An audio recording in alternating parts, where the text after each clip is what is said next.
성경에는 나와 있지만 교회에서 잘 얘기 안 하는 존재가 이제 천사입니다.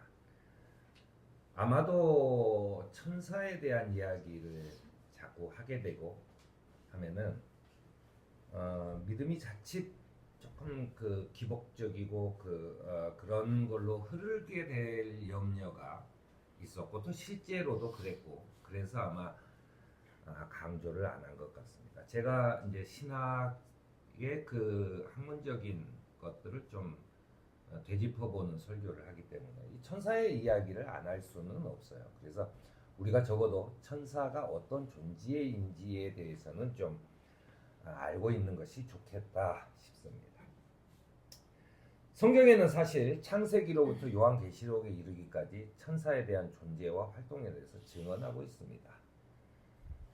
그러나 천사는 영적인 존재이기 때문에 우리 눈에는 보이지 않죠. 그 천사의 위치가 아주 애매합니다. 영적인 존재인데 하지만 천사가 나타나야 될 때는 성경에 보면은 사람의 모습으로 나타나는 경우가 대부분입니다. 소돔성에 있던 롯이 두 천사들이 오는 걸 보고 그를 맞으면서 얼굴을 땅에 대고서 그 두 분이 가는 우리 집에 오셔서 발을 씻고 하룻밤 머무시기 바랍니다. 얘기를 하죠. 중동 지방에서는 사막 지역이고 먼지가 많이 나는 곳이기 때문에 발을 씻긴다라고 하는 것이 우리한테는 굉장히 샤워하는 것 이상의 그런 환영의 의미를 담고 있지요. 그런데 이제 롯의 집에 사람들이 몰려와서 그 두 남자를 내놔라. 왜 너도 이방인이면서 다른 남자들까지 이렇게 데리고 하냐고. 아무래도 시비를 거는 거죠. 그래서 이제 저녁에 이제 소란을 일으키자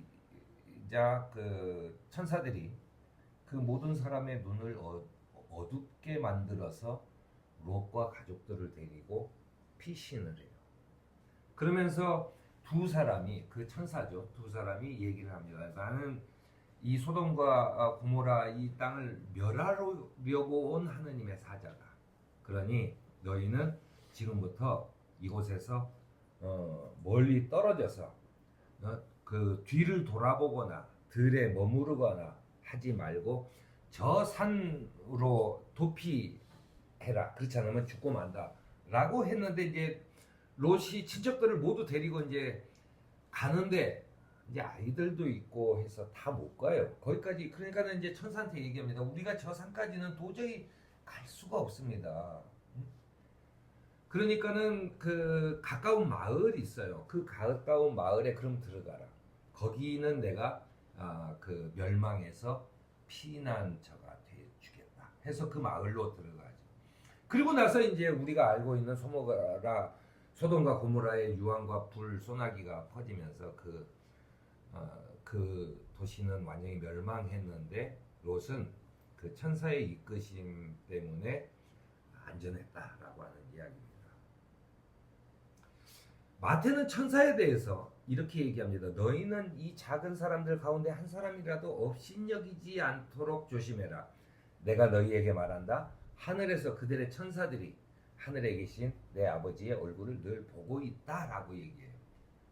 즉 이 말은 뭐냐면 작은 사람 가운데 한 사람도 업신여기지 않아야 돼요. 왜냐하면 하늘에서 그들의 천사들이, 그 말은 아무래도 인류의 한 사람당 거의 한 사람씩의 어떤 천사, 그것이 뭐 수호 천사가 될 수도 있고 그렇습니다. 그 천사들이 늘상 하느님을 바라보고 있다라고 하는 거예요.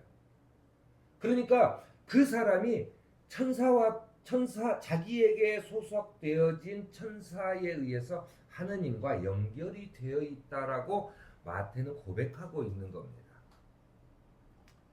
한 사람당 한 사람의 한 위에 그 천사가 배정돼서 그들의 천사가 섬기고 있다라고 하는 얘기입니다.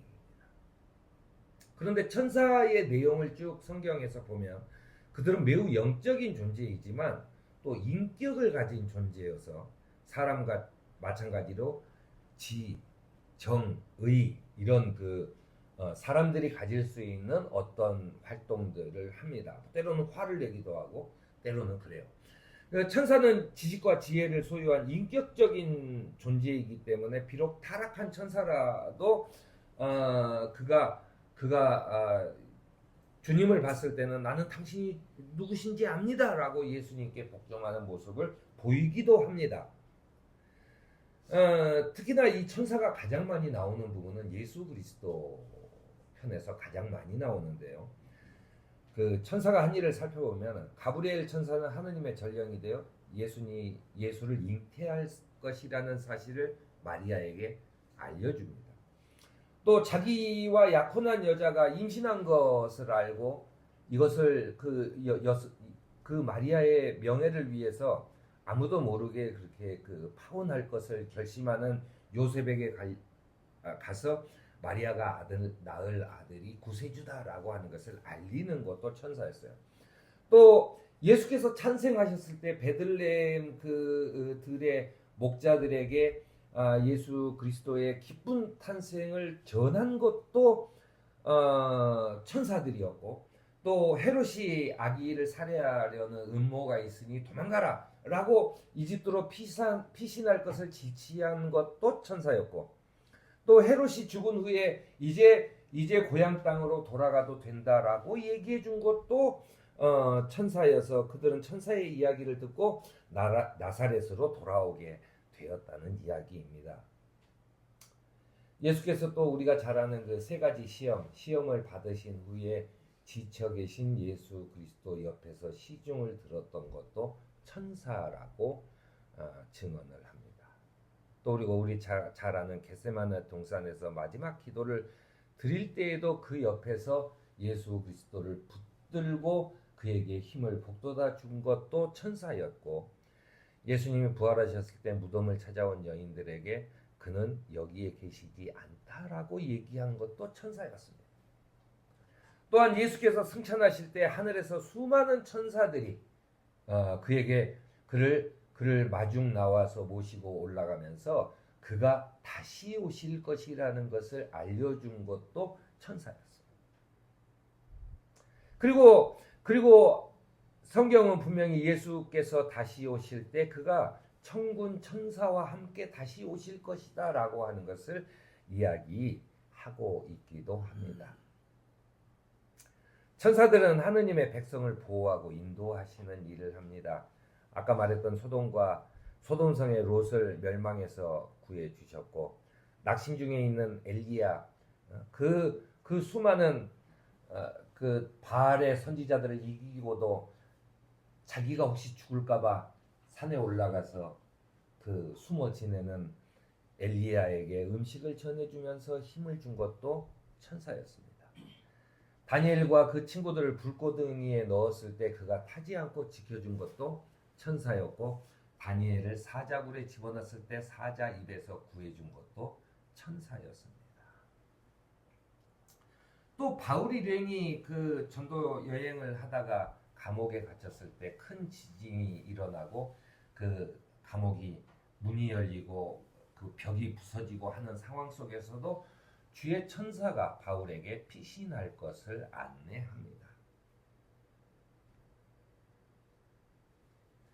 히브리서에는 이런 말씀이 나옵니다. 모두 하느님을 섬기는 영적인 존재들로서 결국은 천사라는 것은 구원의 유산을 받을 사람들을 섬기라고 파견될 일꾼이라고 말합니다. 즉,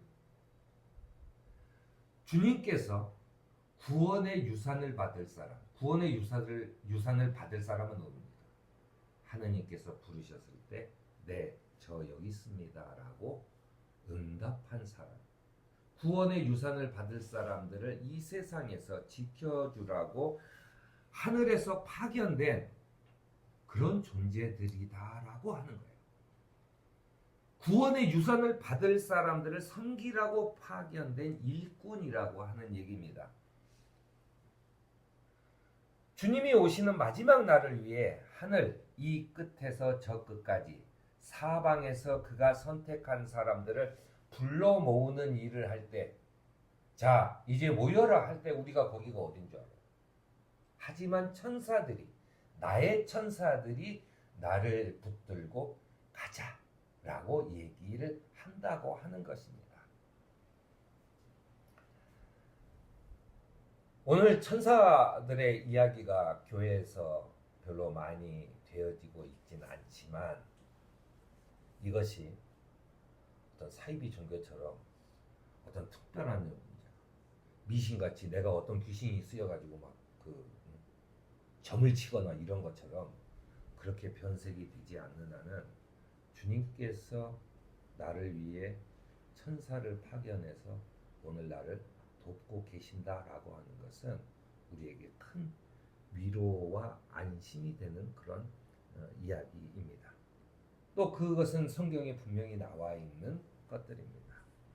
그러니 여러분들이 만약에 자녀들에게 축복을 내릴 때 그때 너의 천사들을 위해 기도하는, 그리고 그것을 안심을 시키고 담대해질 것을 믿음 안에서 담대해질 것을 부탁하는 그런 신앙이 되기를 바랍니다. 주님께서는 부르심에 응답하는 우리를 위해 천사를 보내시어 바른 길로 인도하고 계심을 감사하는 저와 여러분이 되기를 바랍니다. 아멘.